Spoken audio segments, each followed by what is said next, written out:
ایک مومن کے دل کی ہے صدا مسلم پرسن اللہ، نہ بدلا ہے نہ بدلے گا میرا مسلم پرسن اللہ۔ حضرات، علماء کرام اور آپ سبھی حاضرین، میں ایک طویل سفر کے بعد آپ کے یہاں پہنچا ہوں۔ ہونا تو یہ تھا کہ میرے چھوٹے بھائی اور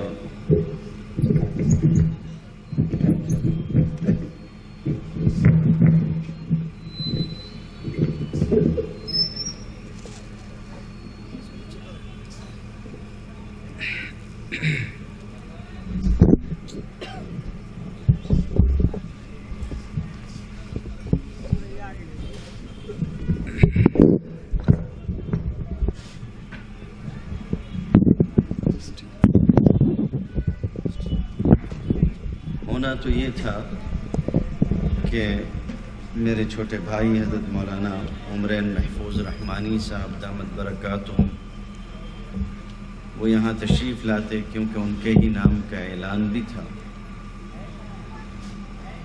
لیکن اس وقت جو ملک کا منظرنامہ ہے اس کی وجہ سے سبھی کی ذمہ داریاں بہت بڑھ گئی ہیں، خصوصاً بورڈ سے منسلک All India Muslim personal law Board سے متعلق جو بھی احباب ہیں، یہ ایک حقیقت ہے کہ آج کل ان کی صبح و شام کا کوئی پتہ نہیں، صبح کہیں ہو رہی ہے، شام کہیں ہو رہی ہے۔ آپ نے ابھی سنا مولانا جنید الرحمن صاحب کو، اب تو ان کی آواز بھی ساتھ چھوڑ رہی ہے، لیکن کام ہے، کام تو کرنا ہے، آرام کرنے کی جگہ قبر ہے۔ اللہ نے قبول فرمایا تو پیر پھیلا کے چین سے سوئیں گے انشاءاللہ۔ سب سے پہلے معذرت خواہ ہوں اسی پر کہ جس نام کا اعلان کیا گیا تھا وہ شخصیت یہاں موجود نہیں ہے۔ انہیں ایک بہت اہم میٹنگ میں شرکت کے لیے بمبئی جانا پڑا اور وہاں سے وہ بنگلور چلے جائیں گے، اس لیے میں امید کرتا ہوں کہ آپ لوگ اس کا زیادہ احساس نہیں کریں گے، بلکہ ممکن ہے کہ ذمہ داریوں کے پیش نظر جو امور انجام پا رہے ہیں اس میں درگزر سے کام لیں گے۔ آج کا یہ پروگرام آپ کے یہاں کے بافیض عالم حضرت مولانا اسرائیل صاحب نے منعقد کیا ہے، اور پروگرام ہے All India Muslim personal law Board کا اصلاح معاشرہ سے متعلق۔ ایسا ہوتا ہے کہ جو پہلے خطیب ہوتے ہیں جلسوں میں تقریر کرنے والے، جب وہ تقریر کرتے ہیں تو جلسوں کا ایک رخ متعین ہو جاتا ہے، اور بعد میں آنے والا جو خطیب ہوتا ہے یا مقرر ہوتا ہے وہ شعلہ بیان نہ بھی ہو تو خام خواہ شعلہ بیانی کی کوشش کرتا۔ اب مجھ سے پہلے کے جتنے مقرر ہیں ماشاءاللہ سب مقرر ہیں، خطیب ہیں، اور میں نے ان حضرات کو کچھ سنا بھی آنے کے بعد۔ اگر آپ مجھ سے یہ توقع کر رہے ہوں گے کہ میں وہی شعلہ بیانی کروں گا تو گستاخی معاف ہو۔ میں اگر شعلہ بیان مقرر ہوتا بھی تو 10 گھنٹے کے متواتر سفر کے بعد ساری شعلہ بیانی گھر چھوڑ آتا۔ اس لیے میں بہت سنجیدگی سے کچھ باتیں آپ سے عرض کرنا چاہتا ہوں۔ میرے عزیزوں، ایک بات بتاؤ، کسی صبح اگر ایسا ہو کہ آپ کی آنکھ کھلے اور آپ کو اپنے مکان میں، اپنے گھر میں کسی انہونے واقعے کا کوئی ثبوت ملے، آپ گھبرا کے دائیں بائیں اور ہر طرف دیکھنا شروع کر دیں، اور تھوڑی دیر بعد آپ کو یہ پتہ لگ جائے کہ رات کچھ چور آئے تھے جنہوں نے یہ چاہا تھا کہ آپ کے مکان میں رکھی ہوئی آپ کی قیمتی اشیاء چوری کر لیں، لیکن اللہ کی مرضی نہیں تھی۔ نتیجہ اس کا یہ ہوا کہ دروازہ ان سے کھل نہیں سکا، توڑنے کے کچھ آثار موجود ہیں، دروازہ کھلا نہیں ان سے۔ اب آپ کا ذہن آپ کو فوراً متوجہ کرتا ہے کہ میرا سرمایہ، میری زندگی بھر کی جمع پونجی وہ خطرے میں ہے۔ آپ اس کی رپورٹ بھی کرواتے ہیں، آپ دو چار جو ہے وہ نئے تالے اور اچھے سے لاک دروازے میں لگواتے ہیں، اور آج کل تو سلسلہ چل پڑا ہے سی سی ٹی وی کیمرہ لگانے کا، آپ اس کا بھی انتظام کر لیتے ہیں۔ کس لیے آپ نے یہ سب کچھ کیا؟ آپ نے یہ سب کچھ اس لیے کیا کہ ایک صبح اٹھنے کے بعد آپ کو یہ پتہ چلا تھا کہ آپ کا مال اور آپ کی جان محفوظ نہیں ہے، اس لیے آپ نے اس کی حفاظت کے لیے یہ کیا۔ جب سے کچھ مخصوص فکر کے لوگ اقتدار پر آئے ہیں، ہم میں سے اکثر اس کا شکوہ کرتے ہیں کہ عقیدے پر یلغار ہو رہی ہے، ہم میں سے اکثر اس کا شکوہ کرتے ہیں کہ ہمارا ایمان محفوظ نہیں ہے، ہم یہ کہتے ہیں کہ ہمارے تعلیمی اداروں کو ایک مخصوص رنگ میں رنگا جا رہا ہے، یہ بھی شکوہ ہے کہ تعلیم کا قبلہ الٹا جا رہا ہے، یہ بھی شکوہ ہے کہ ہمارے بچوں سے مشرکانہ افعال کروانے کی کوشش کی جا رہی ہے، یہ بھی شکوہ ہے کہ ان سے ایسی باتیں کہلوانے کی کوشش کی جاتی ہے منتر کے نام پہ یا ترانوں کے نام پہ جو ان کے مذہبی عقیدے سے متصادم ہیں۔ یہ شکوہ ہم میں سے ہر ایک کر رہا ہے، لیکن آپ مجھے یہ بتائیے کہ یہ گزشتہ چند سال جو گزرے ہیں، ان سالوں میں سوائے شکوے کہ آپ نے کبھی کچھ کیا ہے؟ کبھی کسی عالم کے پاس آپ بھاگ کر اور بے چین ہو کر گئے کہ مجھے ایسا معلوم ہوتا ہے کہ میرے بچے کا ایمان خطرے میں ہے، مجھے ایسا معلوم ہوتا ہے کہ میرے گھر والوں کے عقائد خطرے میں ہیں، مولانا میں آپ کے پاس اس لیے آیا ہوں کہ آپ مجھے یہ بتائیے کہ میرے بچوں کا عقیدہ محفوظ کیسے رہے گا، گھر والوں کا ایمان محفوظ کیسے رہے گا؟ اگر آپ کو یہ احساس ہو جاتا ہے کہ آپ کا مال خطرے میں ہے تو آپ یہ ضرور کرتے ہیں کہ اس کی حفاظت کے لیے جو انتظام پہلے تھا اس سے دگنا انتظام کرتے ہیں۔ آپ کو یہ احساس ہو رہا ہے کہ آپ کا ایمان خطرے میں ہے، آپ نے اپنے ایمان کی حفاظت کا انتظام دگنا کیا یا نہیں؟ ایک سادہ سا سوال ہے۔ وہ سب شکوے ہوتے رہیں گے کہ کون کیا کر رہا ہے اور کون کیا نہیں کر رہا ہے، آپ یہ بتائیے کہ آپ نے کیا کیا ہے؟ ہمارے دین کی، ہمارے ایمان کی حفاظت، ہمارے عقیدے کی حفاظت ہمارے اوپر ہے۔ باقی لڑائی لڑنا، قانونی طور پر جو ہے وہ داؤں پیش کھیلنا اور احتجاج کے جو راستے اس ملک میں قانونی طور پر ہمیں حاصل ہیں ان سے کام نکالنا وہ ہمارے قائدین کریں گے، لیکن انفرادی طور پر میرے ایمان کا ذمہ دار میں ہوں، اور اپنے گھر کے اعتبار سے چونکہ میں اپنے گھر کا حاکم ہوں، مجھ سے میری رعیت کے بارے میں پوچھا جائے گا۔ حضور صلی اللہ علیہ وسلم نے ارشاد فرمایا الا وکلکم راع وکلکم مسئول عن رعیتہ۔ کیا وجہ ہے؟ اس کی وجہ یہ ہے کہ ہم نے دولت نہیں سمجھا ایمان کو، ہماری نظر میں مال کی حیثیت ہے، ہماری نظر میں دنیا کی مادی اشیاء کی حیثیت ہے، ہماری حیثیت میں اگر ایمان کی، عقائد کی اور ہمارے دین اور شریعت کی حیثیت ہوتی تو یقین مانیے ہم اتنے آرام سے نہیں بیٹھے ہوتے۔ کیوں مال کے ضیاع کی وجہ سے ہم بے چین ہو جاتے ہیں؟ کیوں یہ ہوتا ہے کہ کوئی آدمی اگر کولیپس ہو جائے، دیوالیہ ہو جائے، اس کا مال ختم ہو جائے اور اس کی ساری چیزیں جو ہیں وہ ایک ایک کر کے جو ہے وہ گرانی کا شکار ہو جائیں، مندی کا شکار ہو جائیں، اس کی تجارت ٹھپ ہو جائے، تو ایسے آدمی کو ہارٹ اٹیک تو ہو جاتا ہے، لیکن وہ آدمی جو اپنے سامنے اپنی بیٹی کو دیکھے کہ وہ مرتد ہو کے کسی اور سے جا کے شادی کر لیتی، اس کو ہارٹ اٹیک کیوں نہیں ہوتا؟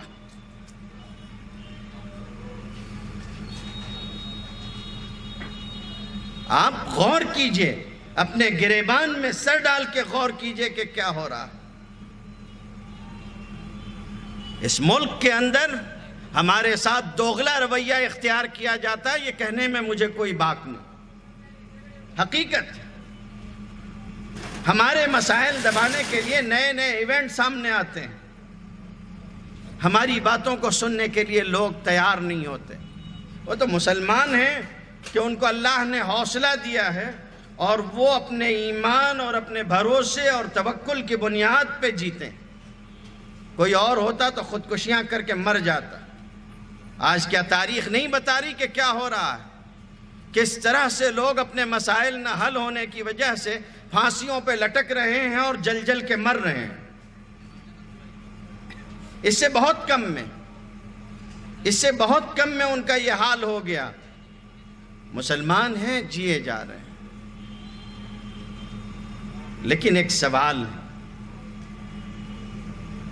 شکوہ ہم کریں گے، شکایت ہم کریں گے، ہمارے مسائل نہیں سنے جاتے، یہ سب کچھ اپنی جگہ اور حقیقت ہے۔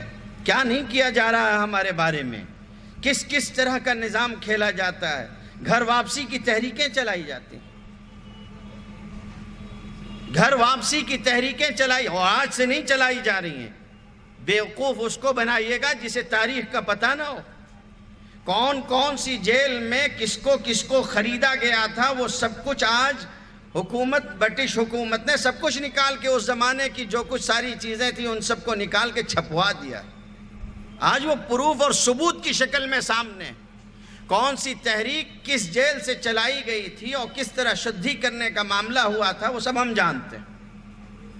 یہ آج کا مسئلہ نہیں ہے، لیکن گھر واپسی کی تحریک چلائی جاتی ہے، بے دین کرنے کا ایک نظام بنایا جاتا ہے اور بے دینی کے لیے لوگوں کو اکسایا جاتا ہے۔ اس سے قطع نظر چھوڑ دیجئے انہوں نے کیا کیا اور کیا نہیں کیا۔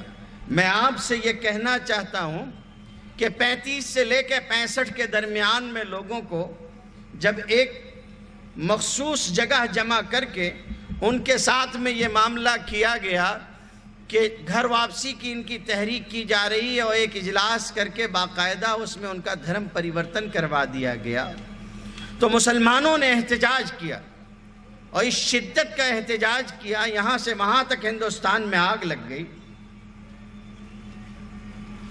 ہونا چاہیے تھا احتجاج کرنا، اور قانونی دائرے میں احتجاج کرنا ہمارا حق ہے۔ اور یہ بھی یاد رکھیے کہ جمہوریت کے اندر اگر کوئی چیز خلاف قانون ہو رہی ہو تو اس کو روکنا ہمارا ڈیموکریٹک حق ہے، اور یہ ہم استعمال کریں گے اور کرتے رہیں گے۔ لیکن مسئلہ یہ ہے کہ گزشتہ دنوں ایک تقریر کی تیاری کے سلسلے میں مجھے کچھ میٹر اور مواد کی ضرورت تھی۔ جب میں نے اس کو پڑھنا شروع کیا تو اس میں یہ چیز ملی کہ مشرقی بنگال میں 2 سال میں 60 سے 70 کی تعداد ہے مسلم خواتین کی جنہوں نے ارتداد قبول کر کے غیر مسلموں کے ساتھ نکاح کر لیا۔ 35 سے 65 اگر ان کا دھرم پریورتن ہو جائے تو آپ ہندوستان سر پہ اٹھاتے ہو، آپ کو اٹھانا چاہیے۔ لیکن مسئلہ یہ ہے کہ جب اجتماعی طور پہ کوئی واقعہ ہوا تو آپ بیدار ہو گئے، اور انفرادی طور پہ امت کا نقصان ہوتا جا رہا ہے، گلی محلے اور سماج اور معاشرے میں دین مر رہا ہے اور شریعت بے گھر ہو رہی ہے، ہم کو اس کا کوئی لینا دینا نہیں۔ کیوں؟ اس لیے کہ ہم نے اس نقصان کو اپنا نقصان نہیں سمجھا۔ ہم تو مال و دولت کے نقصان کو اپنا نقصان سمجھتے ہیں۔ ارے دنیا کی حیثیت کیا ہے؟ آج ہے کل نہیں ہے۔ آج دنیا آپ کے پاس ہے، کل نہیں ہوگی. آج آپ دنیا کے پاس ہیں، کل نہیں ہوں گے. بات ایک ہی ہے، ختم ہو جانے والی چیز ہے. مسلمان دنیا کے لیے جیتا ہی نہیں. اس کا تو اصل نقطہ نظر یہ ہے کہ آخرت بنانی ہے، سنوارنی ہے، اور یہ مہلت آخرت کے بنانے کی، اور یہ جو موقع دیا گیا ہے یہ آخرت کے سنوارنے کا موقع. لیکن افسوس ہے کہ ہم اس پہ غور نہیں کرنا. دنیا کی دولت کو سب کچھ سمجھ بیٹھے ہیں. مرزا مظہر جانا رحمت اللہ علیہ کے بارے میں جو لوگ جانتے ہیں وہ جانتے ہیں. بڑی نفیس طبیعت کے بہت بڑے بزرگ گزرے ہیں، بہت بڑے اللہ کے ولی. دہلی میں ہوتے تھے. ایک مرتبہ ایک مسلمان بادشاہ ان سے ملنے کے لیے آیا تو کہنے لگا کہ حضرت، میں آپ کو کچھ جاگیریں انعام میں دینا چاہتا ہوں تاکہ اس کے ذریعے سے آپ اور آپ کے مریدین کا آپ کام چلاتے رہیں، اپنا اور اپنے مریدین کا. تو حضرت نے فرمایا کہ نہیں، یہی مزاج ہوتا ہے علماء ربانیین کا، یہی مزاج ہوتا ہے اللہ والوں کا. اور مجھے خوشی ہے کہ ہم سب کو اللہ تعالیٰ نے یہ دن دکھایا کہ ہماری قیادت کے لیے آل انڈیا مسلم پرسنل لا بورڈ جیسا ادارہ موجود ہے، جس کے علماء کو نہ خریدا جا سکا نہ دبایا جا سکا. جب سے قائم ہوا ہے تب سے لے کر آج تک اس کی تاریخ میں کوئی ایک نقطہ اس کی خدمات کے سلسلے میں کہیں نہیں رکھ سکتا. ہمیشہ بے لاگ خدمت کی ہے ان لوگوں نے، اور یہی طریقہ ہے علماء ربانیین کا. اورنگزیب عالمگیر رحمت اللہ علیہ، ان کے دربار میں ایک مسخرہ ہوا کرتا تھا. ہم نے اپنے بعض اساتذہ سے سنا ہے، ان کے دربار میں ایک مسخرہ ہوا کرتا تھا. بھیس بدل کے مختلف رنگوں میں سامنے آتا. اورنگزیب عالمگیر رحمت اللہ علیہ تو بہرحال اونچے مقام کے عالم اور بہت اونچے مقام کے ولی بھی تھے، ہر رنگ میں پہچان جاتے. تو ایک مرتبہ اس نے کہا کہ اب میں ایک ایسا رنگ بھروں گا اور ایسا سوانگ بھر کے آپ کے پاس آؤں گا کہ آپ پہچان نہیں سکیں گے. اورنگزیب عالمگیر رحمت اللہ علیہ مسکرائے اور فرمایا ٹھیک ہے. کچھ دن گزرے، کسی علاقے کا قصد فرمایا تو ساتھ میں فوج بھی چلی، لشکر بھی چلا، درباری بھی چلے، سب ساتھ میں. اورنگزیب عالمگیر رحمت اللہ علیہ کا مزاج تھا کہ جس علاقے سے گزرتے وہاں اگر کوئی بزرگ ہوتا تو اس کی خدمت میں نیاز مندانہ حاضری دیتے تھے. ایک علاقے سے گزرے، اب سفر کی تیاری مہینوں پہلے سے ہوتی تھی بادشاہوں کی. اس مسخرے کو بھی پتہ چلا کہ کہیں جانے والے ہیں مہینوں پہلے سے. خیر، سفر میں نکلے، سفر آگے بڑھا، ایک علاقے میں پہنچے تو وہاں کے لوگوں سے پوچھا کہ بھئی آپ کیا کوئی بزرگ ہیں؟ کہا ہمارے یہاں پرانے زمانے کے تو کوئی بزرگ نہیں ہے، ابھی ہماری قسمت چمکی، ادھر گزشتہ چند مہینوں پہلے ہمارے یہاں ایک بزرگ آئے ہیں، بہت متقی، بہت پرہیزگار اور بہت دیندار ہیں. اورنگزیب عالمگیر رحمت اللہ علیہ ان کی خدمت میں حاضر ہوئے، کچھ دیر تشریف فرما رہے، اور اس کے بعد جب اٹھ کے چلنے لگے تو اشرفیوں کا ایک توڑا پیش کیا کہ قبول فرما لیں، تو انہوں نے رد کر دیا، کہا ہم نہیں لیتے. اورنگزیب عالمگیر رحمت اللہ علیہ نے دعا کی درخواست کی اور اس کے بعد آگے روانہ ہو گئے. اگلی منزل پہ پہنچے تو دیکھا کہ پیچھے سے کوئی سوار چلا آ رہا ہے، اور آنے کے بعد اس نے آتے ہی کہا کہ بھئی مجھے بادشاہ کی خدمت میں حاضر کر دو. لوگوں نے دیکھا کہ وہی بزرگ ہیں جن کے یہاں اورنگزیب عالمگیر رحمت اللہ علیہ تشریف لے گئے تھے. اب جب اندر داخل ہوئے خیمے میں تو پوچھتے ہیں کہ بادشاہ سلامت، آپ نے مجھ کو پہچانا؟ تو اورنگزیب عالمگیر رحمت اللہ علیہ نے ذرا غور سے دیکھا، اس کے بعد کہا اچھا تم وہی مسخرے ہو. فرمایا آپ نے دھوکہ کھا لیا، آپ نہیں پہچان سکے. اورنگزیب عالمگیر رحمت اللہ علیہ نے کہا کہ بھئی ہم بزرگوں کے یہاں کوئی امتحان کی نیت سے جاتے تو ہیں نہیں، ہم تو نیاز مندانہ حاضر ہوئے تھے. کچھ دیر بات چیت چلی، اس کے بعد اس نے کہا لائیے ہمارا انعام دیجئے، لائیے ہمارا انعام دیجئے. تو اورنگزیب عالمگیر رحمت اللہ علیہ نے کہا بے وقوف رہے گا، وہی بے وقوفی ہے تو مسخرہ، عقل مندی سے کام لیتا تو یہ ہوتا کہ وہاں اشرفیوں کا توڑا دیتا تھا، قبول کر لیتا۔ اب کیا ہوگا، کچھ تھوڑا سا انعام مل جائے گا۔ تو اس کی آنکھوں میں ایک دم سے آنسو آ گئے، اور اس نے ایک جملہ کہا تھا۔ اس نے کہا کہ بادشاہ سلامت، اتنا تو میں نے بھی سمجھا تھا کہ لے لوں گا تو بہت بڑا مال مل جائے گا، بعد میں آپ تھوڑا کچھ انعام دے دیں گے خوش ہو کے، لیکن میں نے سوچا کہ اگر آج میں مال لے لیتا ہوں تو تاریخ یہ لکھے گی کہ ایک عالم ربانی نے بادشاہ کا تحفہ قبول کر لیا تھا، علماء کی عزت خاک میں مل جاتی، اس لیے میں نے نہیں قبول کیا۔ میں جس مقام پہ بیٹھا ہوا تھا وہ کچھ اور تھا۔ علماء کا مزاج ہے۔ مرزا مظہر جانا رحمت اللہ علیہ تشریف فرما تھے۔ اس موقع پر بادشاہ نے کہا کہ میں جاگیر دینا چاہتا ہوں، فرمایا جانے دو، نہیں لیں گے ہم۔ کہا نہیں میں دینا چاہتا ہوں، فرمایا رہنے دو۔ بہت اصرار کیا، کہا کیوں نہیں لیتے؟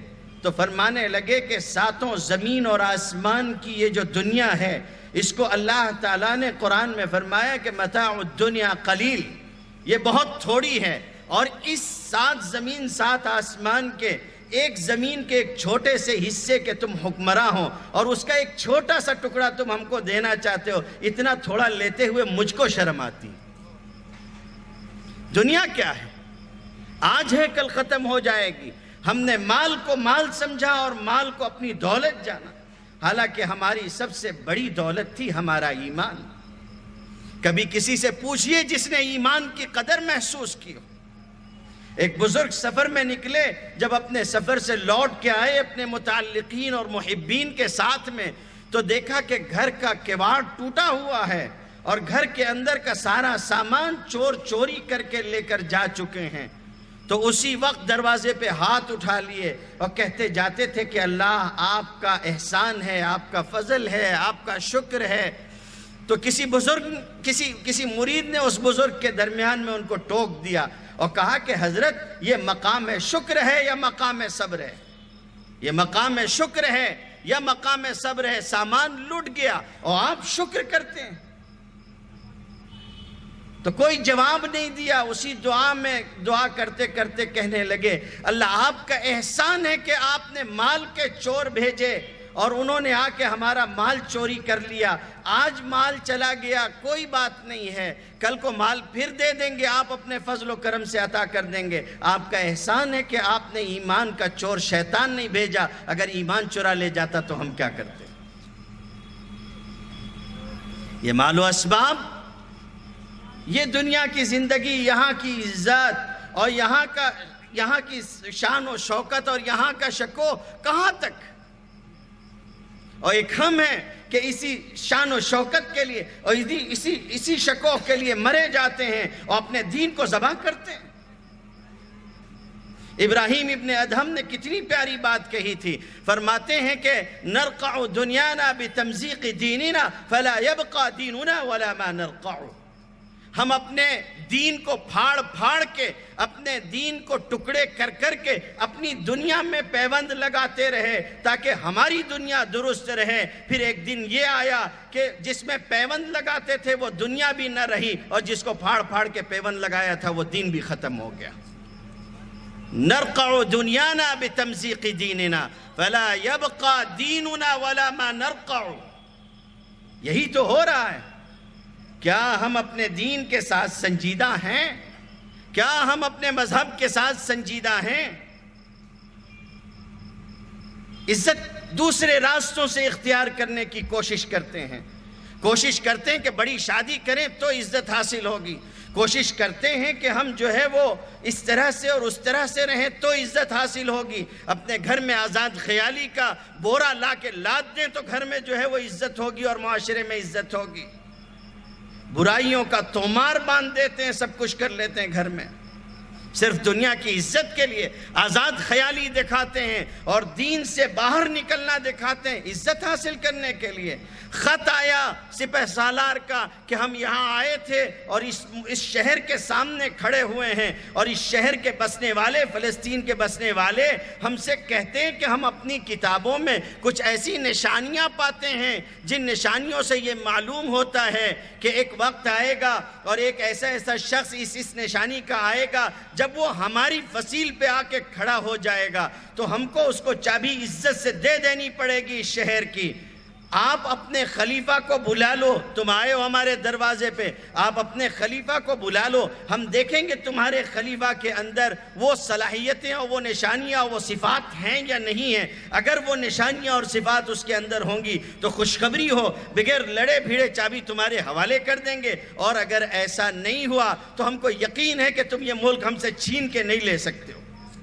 خط بھیج دیا گیا کہ یہاں کے لوگ اس طرح سے کہتے ہیں، امیر المومنین تشریف لائیے۔ امیر المومنین چلے ہیں مدینہ منورہ سے اور پہنچے ہیں فلسطین، اور وہاں آنے کے بعد لوگوں نے مشورہ دیا کہ آپ اسی طرح سے سادگی سے جیسے رہتے ہیں تشریف لے آئے ہیں، وہی اونٹ ہے۔ یہ لوگ عربی گھوڑوں کی سواری کو بہتر خیال کرتے ہیں اور یہ لوگ ریشمی کپڑے پہننے کو بہتر خیال کرتے ہیں، آپ وہی اپنا پیوند لگا ہوا کپڑا پہن کے آ گئے۔ ہم جانتے ہیں کہ آپ کتنے متقی اور پرہیزگار ہیں، لیکن ایک سفارت کا معاملہ ہے اور ان کے سامنے جانے کا معاملہ ہے، کہیں آپ کو کمتر خیال نہ کریں، آپ یہ لباس بھی بدل لیں، گھوڑے پہ سوار بھی ہو جائیں۔ کتابوں میں آتا ہے کہ ان کے اصرار پر حضرت عمر ابن خطاب رضی اللہ تعالیٰ نے ایک مرتبہ ان کی بات مان کے گھوڑے پہ سوار بھی ہو گئے، مگر گھوڑا چھوڑ دیا، اتر گئے گھوڑے سے، اور اس کے بعد کہا تھا کہ میں تم کو بہت عقل مند سمجھتا تھا، سنو اِنَّا كُنَّا أَذَلَّ قَوْمٍ فَأَعَزَّنَا اللَّهُ بِالْإِسْلَامِ،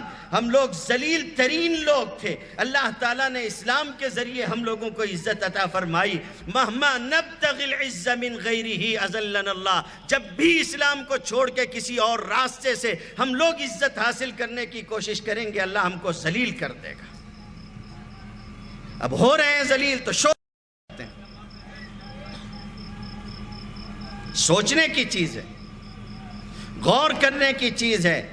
دوسرے اگر میرا دین ڈھا دیں، دوسرے اگر میرے مذہب کے اوپر یلغار کریں، یہ سچ ہے کہ مجھ کو اس کا درد ہونا چاہیے اور میں کسی کو اس کی اجازت نہیں دے سکتا۔ اگر ہم کسی کے مذہب پر ظلم اور تعدی کا دست دراز نہیں کرتے، ہاتھ نہیں بڑھاتے، تو ہم کسی اور کو یہ اجازت بھی نہیں دے سکتے کہ تم ہماری رحم دلی سے اور ہماری مساوات سے اور غمخواری سے تم یہ مطلب نکالو کہ تم ہمارے دین پہ ہاتھ ڈالو گے اور چین سے رہ سکو گے۔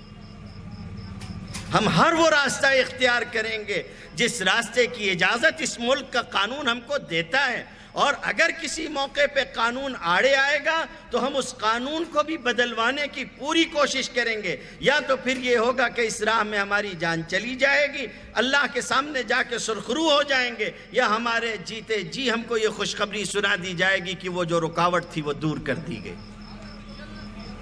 ہار نہیں مانیں گے مسلمان۔ ارے خودکشی کا تناسب اٹھا کے دیکھ لو کس قوم میں کتنا ہے۔ مسلمان مایوس نہیں ہوتا، وہ آدمی جس کے سامنے سارے دروازے بند ہو جاتے ہیں وہ خودکشی کرتا ہے۔ مسلمانوں میں خودکشی کا فیصد دیکھو کتنا ہے۔ ہم خود یہ کام کر رہے ہیں، ہم خود دوسروں کو موقع دیتے ہیں۔ میں آپ کو کیا بتاؤں، آپ سب میرے سامنے بیٹھے ہوئے ہیں، ابھی مجھے اور بھی بہت ساری باتیں آپ سے کہنی ہیں۔ آپ ہمارے سامنے بیٹھے ہوئے ہیں۔ جب داڑھی کا مسئلہ اٹھا تھا اور سپریم کورٹ میں بات گئی تھی تو کیا آپ یہ ماننے کے لیے تیار ہوں گے کہ یہ بھی کہا گیا تھا کہ اگر آپ داڑھی پر اتنا اصرار کر رہے ہیں اور کہہ رہے ہیں کہ یہ شاعر اسلام میں سے ہے تو آپ یہ بتائیے پھر مسلمان داڑھی مڈاتے کیوں ہیں؟ اگر یہ اتنا ہی ضروری ہے تو پھر ایسا کیوں ہے؟ میرے بھائیوں، بورڈ کے ذمہ دار جو بار بار یہ کہتے ہیں کہ اگر ہم حکومت سے 1 مرتبہ شکوہ کریں گے تو 10 مرتبہ آپ سے کریں گے، اس کی وجہ یہی ہے کہ آپ شریعت کی حفاظت کے ذمہ دار ہیں، اپنے عمل سے، اپنے قول و فعل سے۔ خدا را ایسا کوئی عمل مت کیجئے جس کی وجہ سے دین اور شریعت کے اوپر کوئی آنچ آئے۔ یہ بہت خطرے کی چیز ہے جو آہستہ آہستہ ہمارے اندر آتی جا رہی ہے۔ ہم نے کہیں نہ کہیں کوئی بہت بڑی غلطی کی۔ آپ فائنڈ آؤٹ کیجئے، خود سوچئے گا، کبھی تنہائی میں بیٹھ کے غور کیجئے گا کہ ہم نے کہاں غلطی کی۔ اور اگر آپ کے پاس سوچنے کا وقت نہیں ہے تو میں آپ کو بتا دوں، یہ جو نئی نسل پل بڑھ کر جوان ہو گئی ہے ہمارے سامنے، ہم نے اس کی تربیت نہیں کی۔ جو ایک نئی نسل ابھی گود میں ہے، اس کی بھی ہم صحیح تربیت نہیں کر رہے ہیں۔ ہمارا گھر 100% دین کا نمونہ نہیں ہے۔ ہمارے گھر میں شریعت توڑی جاتی ہے، ہماری شادیوں اور بیاہ میں شریعت توڑی جاتی ہے۔ ہمارے اپنے لوگ تنہائیوں میں کیا کہی اور کیا مجمع عام میں وہ غلطیاں کرتے ہیں۔ اس کا احساس اور خیال ہم میں سے ہر ایک کو ہونا چاہیے۔ میں یہ نہیں کہہ رہا ہوں کہ یہ سب ہیں، لکھنے والے، نوٹ کرنے والے ذہن میں رکھیں، اگر مسلمانوں میں ایسے لوگوں کا 5% بھی ہو تب بھی ہم کو یہ شکوہ ہے، اور یہ شکوہ کریں گے ہم۔ یہ ایک الگ بات ہے کہ ہندوستان کے مسلمانوں میں بہت بڑی تعداد آج بھی وہ ہے جو دین کی پابند ہے، شریعت کی پابند ہے۔ اگر دین کی اور شریعت کی پابند نہیں ہے تو ذرا وہ لوگ بتائیں جو تلوے چاٹتے رہتے ہیں گورنمنٹ کے، پھر گورنمنٹ کو کیا ضرورت پڑتی ہے دارالقضاء بند کروانے کی اور دارالافتاء بند کروانے کی؟ جب مسلمان آزاد خیالی ہی ہے تو کیا ضرورت ہے؟ لیکن 5% چھوڑیے، 1% مسلمان میں بھی اگر بے دینی ہے تو ہمارے نبی کا دیا ہوا یہ درد ہے کہ ہم اس کے لیے تڑپیں، کیونکہ ہم تو تڑپتے ان کے لیے بھی ہیں جو بے دینی کے ساتھ دنیا سے رخصت ہو جاتے ہیں۔ میرے بھائیوں، چاہے 1% بے دین ہوں، بے راہ ہوں، چاہے 5% ہوں، کہنا مجھ کو آپ سے یہ ہے کہ برائی برائی ہے، گھر میں آنے والی برائی بھی برائی ہے، اور سڑکوں پہ جو برائی ہو رہی ہے وہ بھی برائی ہے۔ فرق نہ کریے، احساس اور خیال ہو اس کا۔ میں آپ کو ایک بات کہتا ہوں، احساس کریے ذرا سا۔ ہمارے یہاں 1982 سے لے کے 1987 تک صدر جمہوریہ رہے ہیں گیانی ذیل سنگھ صاحب، نام سنا ہوگا آپ نے۔ سکھ مذہب سے تعلق رکھتے تھے، اور آپ جانتے ہیں کہ یہ وہ زمانہ ہے جب ہمارے یہاں کے مٹھی بھر اس طاقت کے اوپر، اب تو موقع نہیں ہے زیادہ وضاحت کرنے کا ورنہ میں وضاحت کرتا، مٹھی بھر وہ طاقت جو خود باہر سے آئی ہے اور یہاں کی مول نواسی نہیں ہے۔ بات سمجھ رہے ہیں آپ؟ وہ خود اس قابل ہیں کہ ان کو تشریف لے جانے کے لیے کہا جائے، لیکن کیا کریں، الٹا چور کوتوال کو ڈانٹتا ہے۔ وہ دوسروں کو کہتے ہیں کہ تم یہاں کے نہیں ہو، تم واپس جاؤ۔ خیر، اس بحث میں نہ پڑیے۔ یہاں کی ایک مٹھی بھر طاقت، یہ وہ زمانہ ہے 70 اور 80 کی دہائی کا، جب اس طاقت کے اوپر بخار چڑھا ہوا تھا کہ سکھ جو ہیں وہ دہشت گرد ہیں۔ اس وقت ان کا ٹائم تھا، آج ہمارا ٹائم ہے۔ آئندہ آنے والے دن میں دیکھیں گے کس کا وقت آتا ہے۔ ان کے ساتھ تماشا جاری تھا، کیا ہوا کیا نہیں ہوا اس بحث میں ہم نہیں پڑھتے، وہ ادھر ہی سمجھو۔ آج تک مقدمات چل رہے ہیں، سب کچھ ہو رہا ہے۔ گولڈن ٹیمپل پہ گولی چلی، آپریشن بلیو اسٹار ہوا، عین ان کے دور صدارت میں صدر جمہوریہ گیانی ذیل سنگھ کے۔ اس کا نتیجہ کیا ہوا؟ اس کا نتیجہ یہ ہوا کہ آپریشن میں گولیاں چلائی گئیں، ان کے مذہبی مقام کا تقدس پامال ہوا۔ اس کے بعد دنیا نے ایک عجیب و غریب منظر دیکھا، ہندوستان کا صدر جمہوریہ گولڈن ٹیمپل کے باہر آنے والے زائرین کا جوتا صاف کر رہا ہے۔ یہ کیا واقعہ ہوا؟ یہ واقعہ یہ ہوا کہ گولڈن ٹیمپل کے جو ذمہ داران تھے وہاں کے مذہبی، انہوں نے خط لکھا کہ چونکہ حکومت کے ساتھ اس حملے اور اس آپریشن میں آپ برابر کے شریک ہیں، دو میں سے کوئی ایک کام کریں، یا تو آپ اپنے مذہب سے دستبرداری اختیار کر لیں اور کہہ دیں کہ میں سکھ نہیں ہوں، ہم کو آپ سے کوئی لینا دینا نہیں، یا یہ کہ پھر آپ یہاں گردوارے میں حاضر ہو کے جو سزا آپ کو دی جائے اس کو بصر و چشم قبول کریں۔ وہ صدر جمہوریہ تھے، اور اتنے اونچے عہدے پہ بیٹھے ہوئے شخص کے لیے اتنی نیچے اترنا آپ سمجھ سکتے ہیں کس دل گردے اور کیسے جگر کا کام ہوگا. لیکن وہ آدمی اس نے اپنے مذہب سے دستبرداری گوارا نہیں کی، سر جھکائے ہوئے آیا، جو اس کے ذمے سزا کی گئی سزا بھگتی اس نے، مگر اپنے مذہب سے روگردانی کرنا گوارا نہیں کیا. باوجود اس کے کہ ہمارا یہ عقیدہ ہے اور باوجود اس کے کہ ہمارا یہ ایمان ہے کہ اس کا مذہب اور اس کا عقیدہ درست نہیں ہے، ہم اپنے مذہب اور عقیدے کو بہتر سمجھتے ہیں، باوجود ایک غلط عقیدے پہ ہونے کے اس نے یہ سزا قبول کر لی. اس سے آگے بڑھیے. ہمارے یہاں کے ایک نائب صدر جمہوریہ ہوئے اور 1969 میں وہ 2 مہینہ قائم مقام صدر جمہوریہ بھی رہے، یعنی نیابت کے علاوہ بھی ان کو قائم مقام صدر جمہوریہ بھی بنایا گیا تھا. 1968 سے لے کے 1970 تک وہ چیف جسٹس بھی رہے ہندوستان کی سپریم کورٹ میں. جسٹس ہدایت اللہ، مسلمانوں سے منسوب ان کا نام ہے. ان کی ساری کیفیات چھوڑ دیجئے کہ وہ کیا کرتے تھے اپنی زندگی میں، لیکن جب وہ مرے ہیں اور دنیا سے رخصت ہوئے ہیں تو مرنے سے پہلے وصیت کی تھی کہ مجھے مسلمانوں کے طریقے پہ دفن مت کرنا، ہندوؤں کے طریقے پہ جلا دینا. کیا بات ہے یہ؟ صدر جمہوریہ کے عہدے پہ رہنے والا سزا قبول کر کے بھی اپنے مذہب سے دستبرداری گوارا نہیں کرتا. اور دوسری طرف ایک صاحب ہیں کہ وہ اس طرح سے بے دینی اور لادینی کی موت کو اپنے گلے لگاتے ہیں. کیوں؟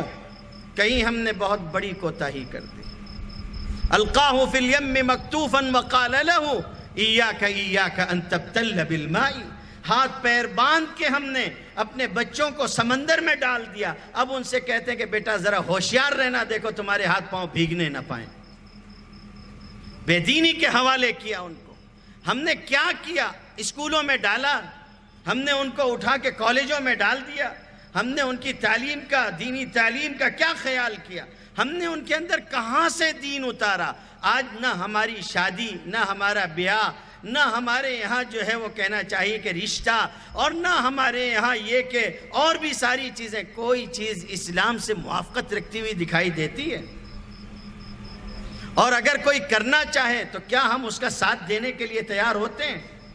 بورڈ نے اصلاح معاشرہ کا یہ کام اس لیے شروع کیا ہے کہ قانونی جنگیں ہوتی رہیں گی، لیکن ایک بات آپ بتا دو، اگر کوئی مسلمان یہ ٹھان لے کہ میں دین پہ عمل کروں گا، کون اس کو روک سکے گا؟ آج طلاق کے مسئلے میں کورٹ نے ہمارے خلاف ایک فیصلہ دیا ہے، اس فیصلے کو ہم اپنے لیے بہتر تصور نہیں کرتے، اور ہم کوشش کرتے رہیں گے تاکہ ہم لوگوں کے حق میں فیصلہ ہو.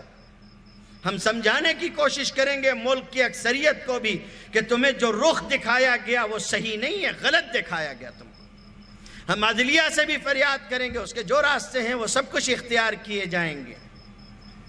لیکن میں آپ سے ایک بات کہنا چاہتا ہوں، مان لیجئے اس سے پہلے، ایسا نہیں کہ آج ہی ایک فیصلہ آیا ہے، اس سے پہلے کورٹ ہمارے خلاف وراثت کے مسئلے میں بھی فیصلہ دے چکی ہے کہ لڑکیوں کو لڑکوں کے برابر ملے گا.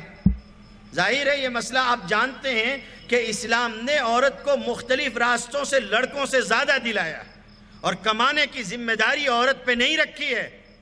یہ اسلام کا حسن ہے، اسلام کی خوبی ہے. اگر کوئی عورت یہ کہہ دے کہ میں کھانا پکا کے کھلاؤں گی بھی نہیں، تو شوہر کی ذمہ داری یہ ہوگی کہ وہ پکا پکایا کھانا اس عورت کے لیے لا کر دے. یہ اسلام کا حسن ہے. اسلام نے عورت کو گھر کی باندی نہیں بنا کے رکھا ہے، اسلام نے اس کو گھر کی ملکہ بنایا، اور ملکہ نوکری نہیں کرتی. جو نوکری کرواتے ہیں وہ اس کو اس کے مقام سے نیچے گراتے ہیں.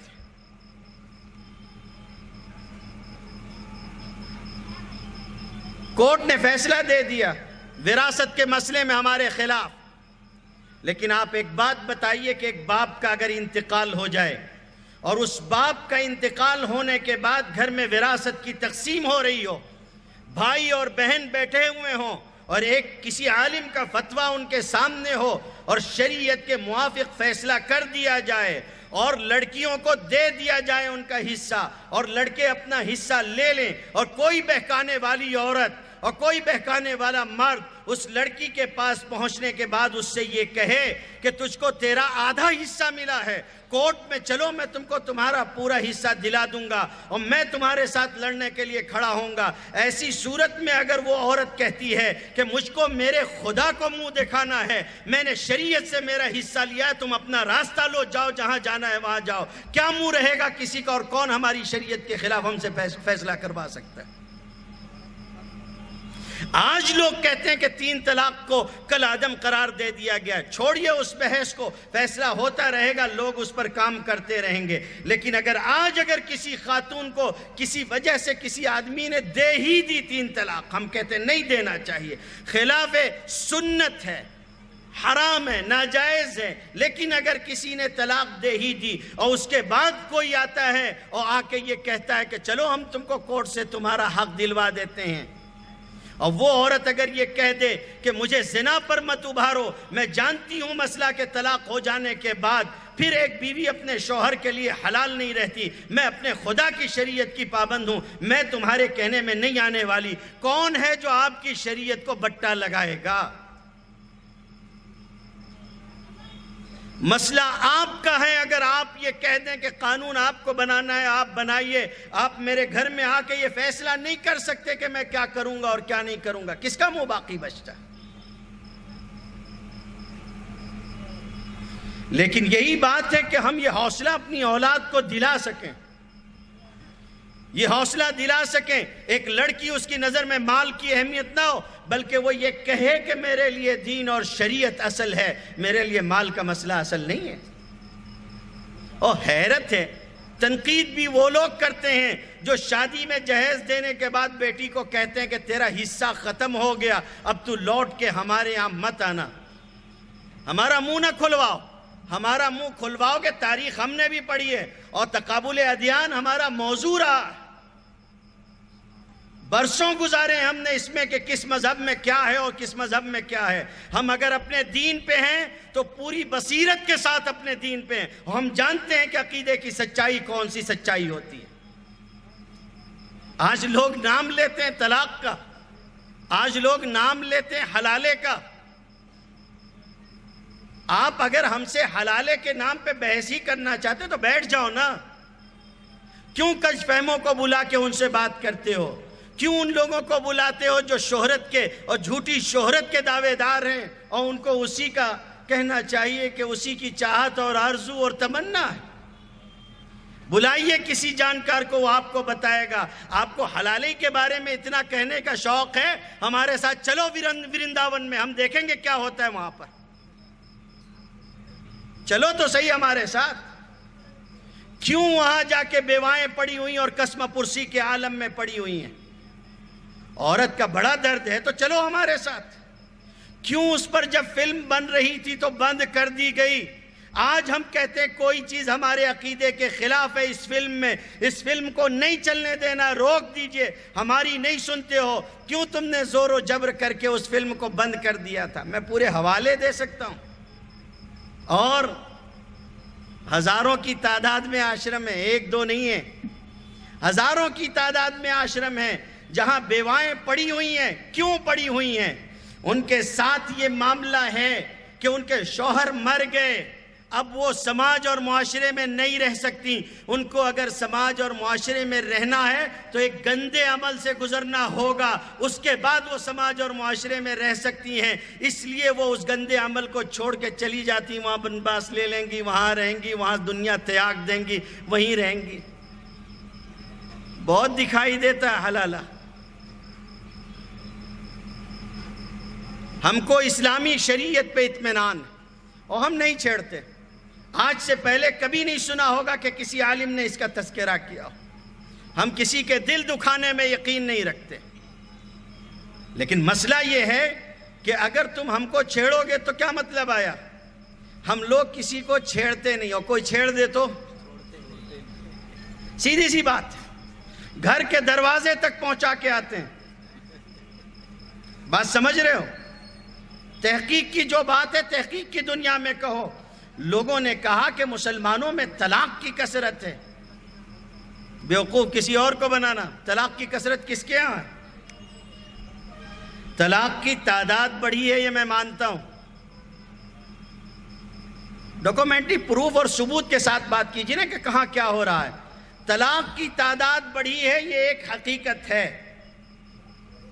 پچھلے 10 سالوں میں طلاق میں بے تحاشا اضافہ ہوا، کہیں کہیں 300% اور کہیں تو یہ فیصد 500 بھی ہے۔ پیچھے کے مقابلے میں طلاق اتنی بڑھ گئی ہے۔ حیدرآباد میں ہر ماہ میں ایک ماہ میں کورٹ میں طلاق کی عرضیاں آ رہی ہیں 1000 آ رہی ہیں۔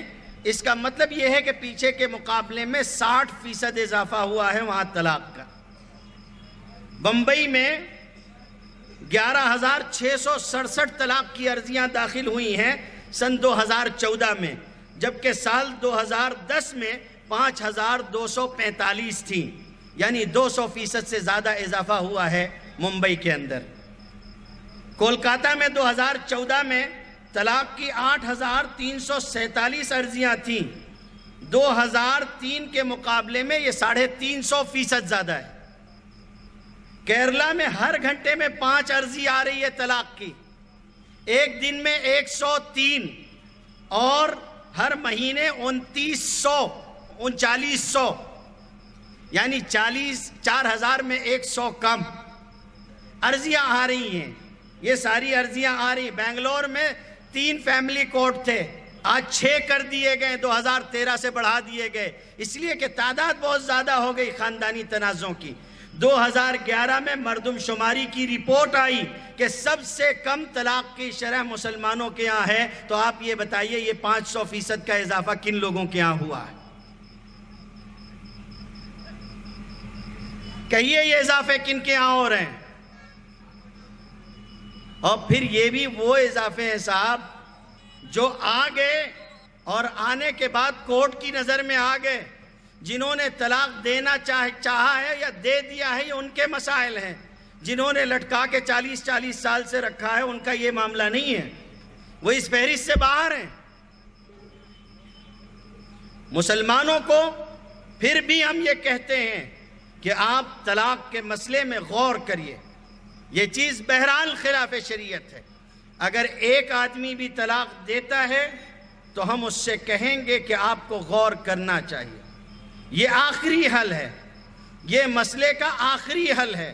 اس سے پہلے کے سارے راستے آپ کو کھلے رکھنے چاہیے اور آپ کو کوشش کرنی چاہیے افہام و تفہیم کی۔ اپنے علماء سے اس سلسلے میں مشورہ کرنا چاہیے، اپنے علماء سے اس سلسلے میں رہنمائی حاصل کرنی چاہیے، اور اللہ کا فضل ہے کہ آپ کے پاس رہنمائی کرنے والے مضبوط علماء موجود ہیں۔ اسلام نے عورتوں کا ساتھ دیا ہے۔ لوگ کہتے ہیں کہ یہ مسئلہ جینڈر جسٹس کا ہے، ٹھیک ہے، جینڈر جسٹس کا صنفی مساوات کا ہے۔ کون کہتا ہے کہ اسلام نے عورتوں کو حق نہیں دیا؟ میں قاضی شریعت ہوں، میرے ذمہ مسلمانوں نے ذمہ داری رکھی اپنے عائلی مسائل کی۔ صبح سے شام تک ہم ان کے درمیان میں صلح کرواتے ہیں، صبح سے شام تک ہم ان کے مسائل حل کرنے کی کوشش کرتے ہیں۔ ہمارے یہاں پورا نظام ہے۔ اسلام نے عورت کو تنہا نہیں چھوڑا۔ مرد کو اگر طلاق کا اختیار ہے تو عورت کے پاس خلا کا اختیار دیا ہے اسلام نے۔ اور حیرت ہوتی ہے ان مسلمانوں کے اوپر جو بیچارے حکومت کے کہنے میں آ کے ہاں میں ہاں ملانے لگتے ہیں اور یہ کہتے ہیں کہ جی ہاں یہ تو بہت غلط بات ہے، مسلمان عورت کی آزادی خراب ہو رہی ہے اور مسلمان عورت جو ہے اس کو جو ہے وہ دبایا جاتا ہے، گھر میں رکھا جاتا ہے، اس پر ظلم ہو رہا ہے۔ خاک ظلم ہو رہا ہے؟ کاہے کہ ظلم کی بات آپ کرتے ہیں؟ مرد کو اگر شریعت نے طلاق کا اختیار دیا ہے تو عورت کو بھی خلا کا اختیار دیا ہے، اور اس معاملے میں بھی اسلام نے عورت کے لیے بہت ہی سہولت کا فیصلہ کیا۔ اس کے ساتھ ایک شخص کو اور جوڑ دیا، وہ خود سے طلاق نہیں دے گی بلکہ اپنے طلاق کے سلسلے میں رجوع کرے گی اور اس کی طرف سے اس کا دعوے دار بن کر اس کے شوہر سے حکم، ثالث یا شرعی پنچایت کے مسلمان یا یہ کہ قاضی شریعت گفتگو کرے گا اور اس کو اس کا حق دلائے گا۔ یہ عورتوں کی کمزوری جو عام طور پر سماج اور معاشرے میں محسوس کی جاتی ہے، اس کو شریعت نے دور کیا۔ دا کاؤنٹ ایک سروے کی بہت مشہور کہنا چاہیے کہ ایک ویب سائٹ ہے، اس نے باقاعدہ سروے کر کے یہ بتایا ہے کہ ابھی جب تک طلاق کا اختیار یورپین ممالک میں کورٹوں کے پاس ہے، تب تک یہ جو ایک بڑی تعداد طلاق کی دکھائی دے رہی، طوفان آیا ہوا وہاں پر تو طلاق کا، انہوں نے کہا تب تک تو یہ طلاق کی تعداد ہے، اگر آگے چل کر یہ اختیار عورتوں کو دے دیا گیا تو یہ تعداد دگنی ہو جائے گی۔ یہی چیز تو اسلام نے پہلے سے سمجھا دی تھی کہ یہ اختیار عورت کا ہے، لیکن اس کا یہ اختیار ہم اس طرح سے دیں گے کہ اس کا غلط استعمال نہ ہو سکے۔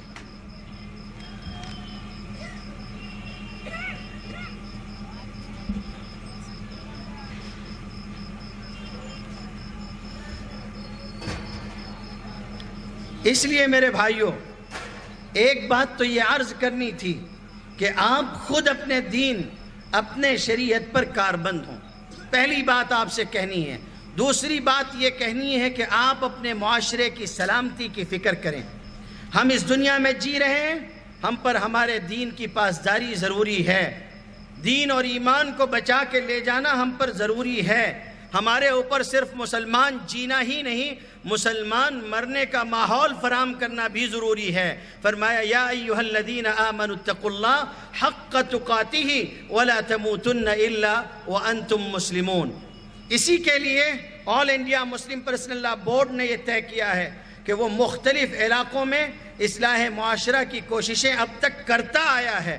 اب All India Muslim personal law Board صرف اصلاحی جلسوں اور اصلاح معاشرہ کی دیگر اور کوششیں جو کتابوں اور پمفلٹوں اور دیگر صورتوں میں اس نے اختیار کی ہے، ان پر بس نہ کرتے ہوئے آگے وہ مختلف ذیلی کمیٹیاں بنائے گا اور وہاں اپنے ذمہ داران رکھے گا جن کے پاس آپ اپنے شرعی مسائل کے سلسلے میں رجوع بھی کر سکیں گے اور ان کی رہنمائی حاصل کر سکیں گے، اور یہ لوگ وہاں مسلسل اس کی کوشش کرتے رہیں گے کہ دین اور ایمان کا تحفظ ہو سکے۔ آج اس مجلس میں آپ کے یہاں کے لیے بھی اصلاح معاشرہ committee all India Muslim personal law board کے زیر اہتمام لاتور ضلع کے لیے جو کمیٹی بنائی جا رہی ہے، اس کے کنوینر کے طور پر نام طے کیا گیا ہے بڑوں کے مشورے سے حضرت مولانا محمد اسرائیل صاحب دامت برکاتہم کا۔ مجھے امید ہے کہ اس انتخاب کو آپ فرحت اور انبساط کے ساتھ سنیں گے اور پوری قوت اور حوصلے کے ساتھ ان کا ساتھ دیں گے، اور آگے آنے والے سارے کاموں میں شانہ بشانہ ان کے ساتھ رہیں گے۔ میں آپ سے ایک مرتبہ جواب چاہتا ہوں، آپ جواب دیجئے، all India Muslim personal law board نے جو انتخاب کیا ہے، اس انتخاب پہ آپ سب ساتھ دینے کے لیے تیار ہیں؟ اللہ تعالیٰ آپ سب کو بہت جزائے خیر دے اور بہت فضل فرمائے۔ آپ اگر زندہ ہیں تو یاد رکھیے آپ کی شریعت بھی محفوظ ہے، آپ کے بچوں کے دین اور ایمان کے سلسلے میں بھی اطمینان ہے۔ شرط یہ ہے کہ آپ زندگی کا ثبوت دیں، اپنے گھر سے لے کر اپنے گلی محلے چوک چوراہوں تک آپ دین اور ایمان کی حفاظت کی ایک مہم چلائیں اور لوگوں کو بتائیں کہ عورتوں کے حقوق کیا ہیں، مردوں کے حقوق کیا ہیں، کس طرح سے آدمی اپنی ذمہ داری سے عہدہ برآ ہو سکتا ہے۔ اور ایک آخری بات جو مجھ کو آپ سے کہنی ہے وہ یہ پورا معاملہ جو اس وقت ہمارے سامنے آیا ہے، طلاق کے مسئلے کو لے لیجئے۔ طلاق کے مسئلے پر میں نے قرآن کریم کی آیت پڑھی تھی، ممکن ہے کہ کسی چیز کو تم پسند کرتے ہو اور ہو سکتا ہے کہ وہ چیز تمہارے لیے بہتر نہ ہو، ممکن ہے کہ کسی چیز کو تم ناپسند کرتے ہو اور ہو سکتا ہے کہ اللہ نے اس میں تمہارے لیے خیر رکھا ہو اور تم نہیں جانتے ہو، اللہ تعالیٰ جانتا ہے۔ یہ ایک مسئلہ ہمارے سامنے آیا اور یہ پہلو ہمارے سامنے اٹھ کر آیا۔ اس مسئلے میں، طلاق کے مسئلے میں امت متحد رہی اور یکجٹ رہ کر سبھی مسالک کے اور سبھی مکاتب فکر کے لوگوں نے کہا کہ کوئی گنجائش نہیں، ہمارا مسلک 3 طلاق کا ہو یا نہ ہو۔ ہم یہ کہتے ہیں کہ شریعت میں مداخلت کی کوئی گنجائش کسی کو نہیں ہے، کسی کو اجازت نہیں دی جا سکتی۔ اس خیر کو باقی رکھیے گا۔ یہ جو اتحاد اس شر سے خیر کی صورت میں پیدا ہوا ہے، آج کمیٹی بن رہی ہے، متحد رہ کے کام کریے۔ اللہ تعالی ہم سب کو عمل کی توفیق عطا فرمائے۔ وآخر دعوانا الحمد للہ رب العالمین۔